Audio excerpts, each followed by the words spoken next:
القطط مخلوقات لطيفة شكلاً، بس الحقيقة هم عباقرة في التلاعب بالبشر. تخيل إن المياو اللي بتسمعها من قطك طول اليوم مش بيقولها لأي قط تاني في حياته. يعني لو قط قابل قط تاني عمرهم ما هيتكلموا بالمياو دي، ده لأنهم بيستخدموا المياو مخصوص علشان يخاطبوا البشر. يعني لما قطك يجوع مياو، لما يزهق مياو. والله، عشان تعرف تسيطر على غريزة البشر وتخليهم يرضخوا ليها.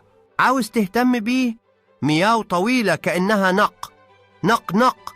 بس الغريب بقى، القطط عدلت نغمة المياو بتاعتها عشان تقلد صوت بكاء الأطفال.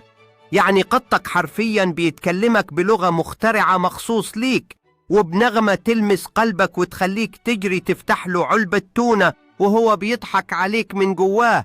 لو عجبك الفيديو دوس لايك واشتراك واستنى المعلومة الجاية قريباً علي قناة. معلومة مش مهمة